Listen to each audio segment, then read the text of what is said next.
What's up, everybody? This is Nate with IGN Xbox, and today we're going to be reviewing the Simpsons game from EA. So the game takes place not only within the confines of Springfield, but basically throughout a bunch of your favorite Simpsons episodes. It parodies the show, it parodies other EA games, it parodies movies, it parodies even as far-reaching as Christianity.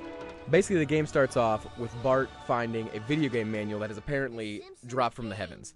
Within that manual, there are details about how each family member can use their newfound powers within their video game world that they know that they're in.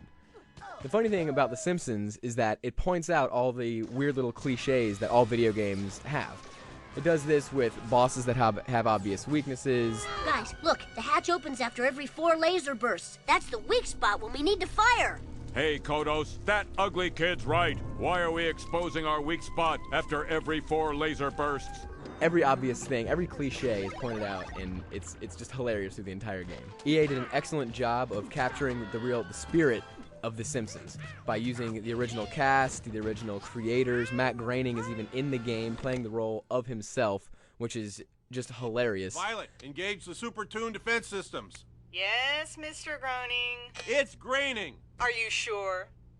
No. The Simpsons is basically one giant parody.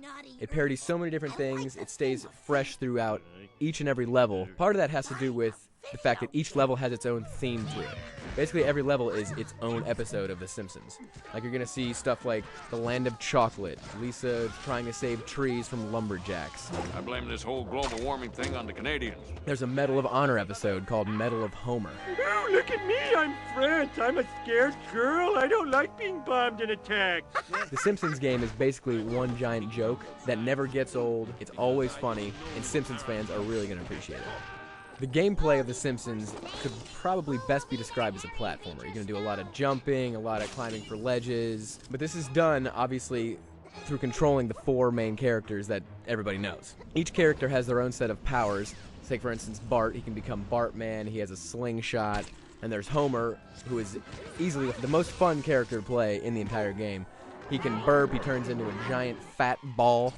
He becomes Gummy Homer, and each one of his different forms has its own set of powers. It's just too bad that the other characters didn't have the same unique set of powers as Homer does. Like Marge only has a megaphone, she can control a mob of people, and that's basically it. He has a nice progression, whereas the other characters kind of stay the same throughout the whole game. As with other third-person perspective games, the Simpsons camera can get a little unmanageable in tight situations. This especially happens when there's a lot of enemies on screen at one time closing in on you, and you're trying to swing the camera around to find the good sweet spot to battle them. It can become very frustrating. Another knock on the gameplay is actually what should be one of the game's strongest points, and that is the co-op play. It's obvious that the developers made cooperative play an afterthought in the whole development cycle, because the 2-player co-op campaign just isn't as fun as it should be. Since the levels are obviously designed with certain characters in mind, and those are the 2 characters that you have to use for that given level.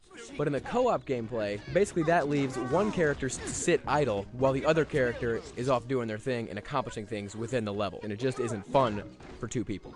So at the end of the day, it's just a really big disappointment that co-op is not as fun as it should be. It's supposed to be a main attraction of the game, and it's clear that it could be a main attraction for the game, and it's not because of poor design choices. The length of the game is also going to be a little disappointing for people who go out and spend $60.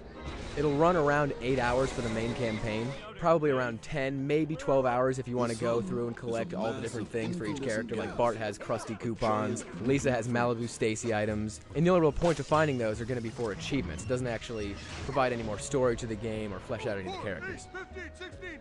At the end of the day, the Simpsons game will be remembered as an 8-hour episode of the show that stays funny throughout. Co-op should have been much more fun than it is, but Simpsons fans are still going to appreciate the effort that EA put in to deliver a fully realized Simpsons experience.